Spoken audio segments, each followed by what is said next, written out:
Hello, Jess Too Good here, back for another review, and today I'm reviewing the first LEGO The Hobbit Battle of the Five Armies set. It's called The Witch King Battle. It has 3 minifigures, 101 pieces. It's recommended for ages 8 to 14. It's set number 79015, and it retails for $15 in the United States. Now, these are just starting to show up in stores. You can probably find it at your Toys R Us if you look hard enough. Now let's take a look at the packaging. And here's a box for the set. The box size is actually kind of interesting because it's a box size that we haven't seen for a while. They don't really use this box size anymore. I know they used it with some of the Star Wars battle packs from this year, but it's the one that's the same one as the Lord of the Rings Gandalf Arrives set. And you can see one instruction booklet. Interestingly enough, only one advertisement for a Hobbit set, and there's no artwork for any Middle-earth character on the back. Alright, so here is the Witch King minifigure. This character and minifigure is exclusive to the set, as goes for all the castings and printing on this minifigure, besides this little sword right here. And you can see there's an exclusive printing on his torso on both sides, which we'll take a look at the back a little bit later. Also exclusive printing on his legs, and exclusive casting or fabric of this little cape right here that comes in this white color, because we have gotten this mold before, even though it's not much of a mold, in some other sets. Like I know they were used for the ring rafts, but this is exclusive to the set in this white color. And you can see his back torso has that nice exclusive printing there, and of course his face print, which looks excellent, is exclusive on the front and the back detail. And then he has an exclusive molding, which is probably my favorite part about him, because I love it when they do exclusive molds for small sets especially, for his crown right here. You can see it has 4 spikes, and it has a little bit of a rigid design in the middle. A very, very cool molding, and that just fits on his head like that. I thought for a second you could put it on his neck, but it won't fit on the neck because the torso kind of blocks it on the way on there. But other than that, just such a great molding, and it really fits the design of the Witch King right here. And this is his Twilight version, and that's it for the minifigure. And now on to the next. Also, do note that the Witch King's head does glow in the dark, which looks very, very cool. And here is an Elrond in the set. This is the 3rd time we're getting Elrond, and this one is exclusive to the set. He has this nice scepter right here. It doesn't come in many other sets. It only comes in the Barrel Escape set, and then the Council of Elrond set. So this is the cheapest way you can get that. And it also comes with the promotional Elrond minifigure, but that's really hard to get. And you can see his torso printing if you take off his hair a little bit, which looks fantastic. I love how that came out. Very nice gold shimmer to it on even on his legs too, which has a gold and a silver shimmer. And his cape right here is this very nice olive coloring, which we have not gotten a cape in that coloring before, so that's actually really cool, because even though it's a basic cape, it's nice to get it in olive coloring. And you can see his back torso print right there, which also has a little bit of a shimmer to it. And it's all on this little pearl gold torso molding or casting, but there's a little bit more of a gold shimmer that's not really pearl gold on the front and the back. And that's really it for the minifigure. He also has his hairpiece, which is different from the one that came in the Council of Elrond, because this little gold brace right here is gold instead of being silver, which it was in the Council of Elrond. Very, very cool. And you can see his front face print and his back face print. Here's Galadriel, and this minifigure is phenomenal. She is actually exclusive to the set as a character as a whole, even though she does play a huge part in the Lord of the Rings. She is not present in the Lord of the Rings line.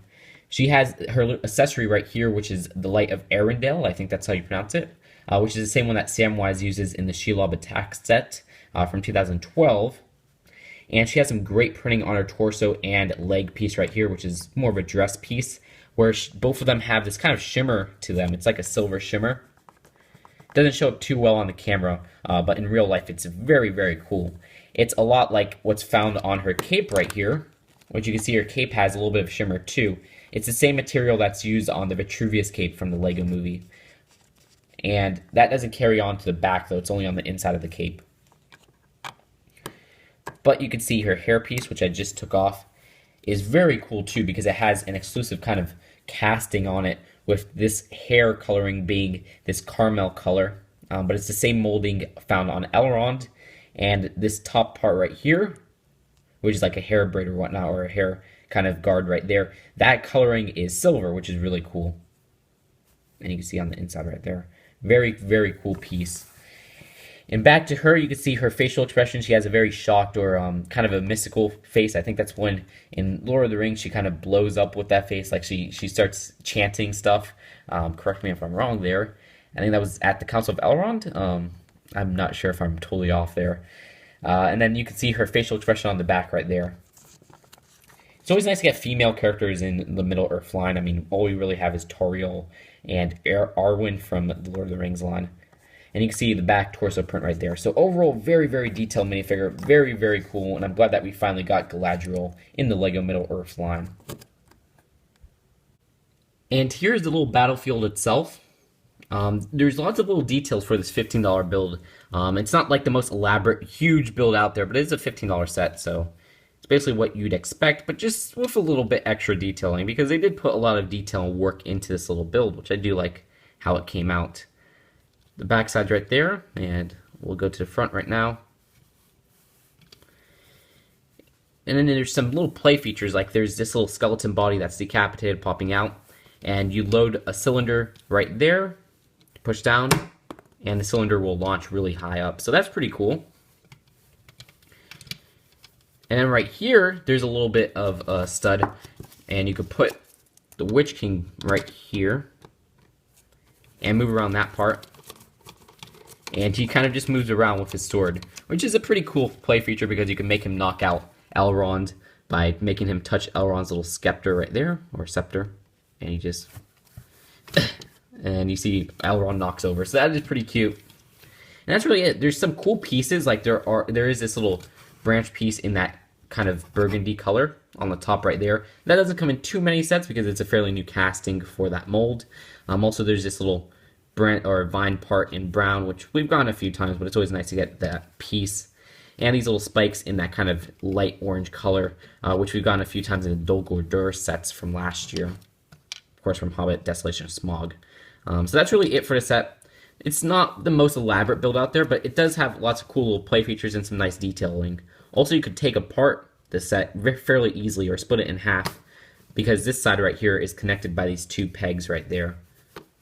That's it, and then you put the set back together, and that's it for this build, and now it's a final verdict.